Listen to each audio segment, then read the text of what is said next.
अयोध्या में प्रभु राम लला का मंदिर एक कांग्रेस के लोग बना पाते क्या? ये लोग बना पाते क्या? इनसे उम्मीद करते हैं क्या? कांग्रेस के लोग तो क्या कहते थे राम हुए ही नहीं।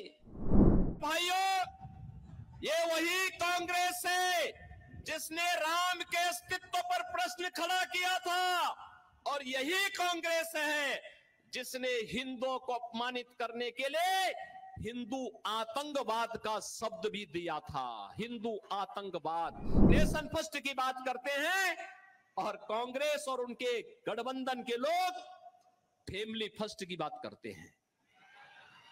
यही अंतर है। मोदी जी देश की बात करते हैं, वे परिवार की बात करते हैं। अयोध्या में प्रभु राम लला का मंदिर एक कांग्रेस के लोग बना पाते क्या? ये लोग बना पाते क्या? इनसे उम्मीद करते हैं क्या? कांग्रेस के लोग तो क्या कहते थे राम हुए ही नहीं। और जब राम मंदिर बन गया तो फिर कहते थे कि मंदिर की डेट कब बन, जब राम मंदिर के लिए जब फैसला हो रहा था तो ये क्या कहते थे कि अगर फैसला होगा तो खून की नदियां बहेंगी। अरे हमने कहा देखो हम हैं यूपी में, चिंता मत करो, ये खून की नदियां नहीं, एक मच्छर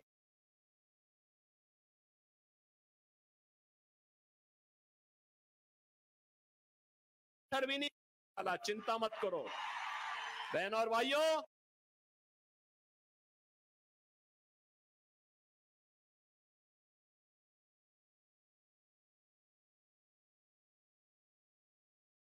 यूपी में पिछले 7 वर्ष में एक भी दंगा नहीं हुआ।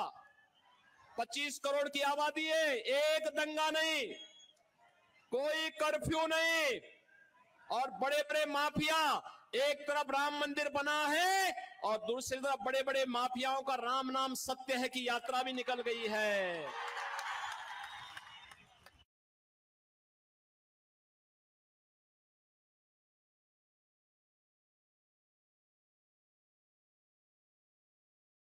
ये है यूपी।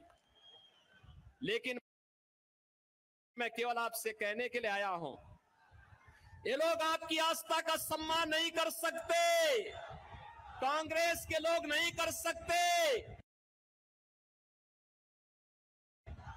जो लोग आपको गुमराह कर रहे हैं बहनों और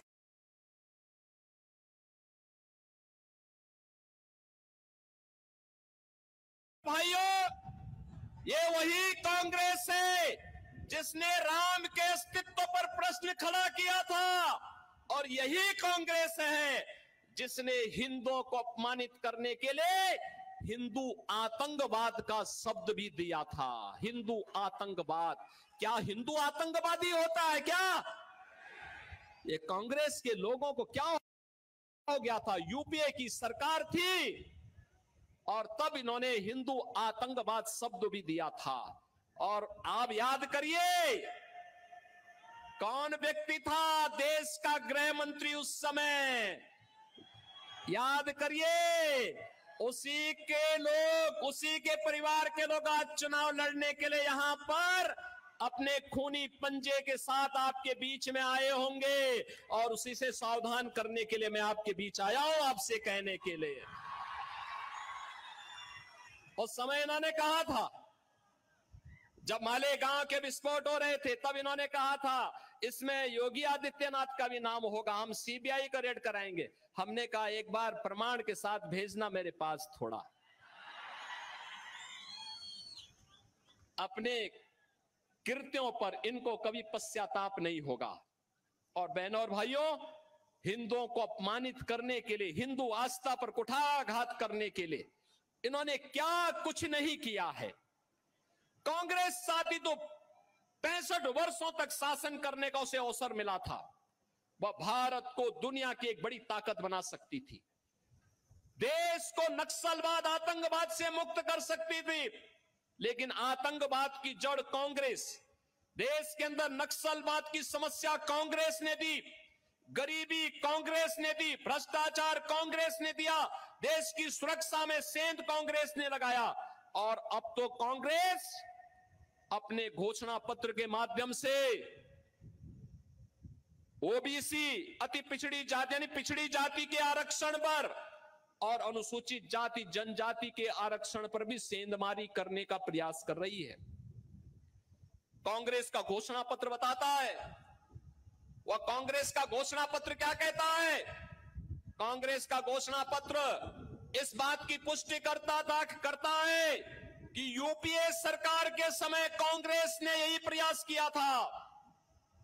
उस समय उसने जस्टिस रंगनाथ मिश्रा के नेतृत्व में एक कमेटी बनाई थी और कमेटी ने कहा था कि पिछड़ी जाति के लोगों को मिलने वाले 27% आरक्षण में से 6% मुसलमानों को दे देना चाहिए।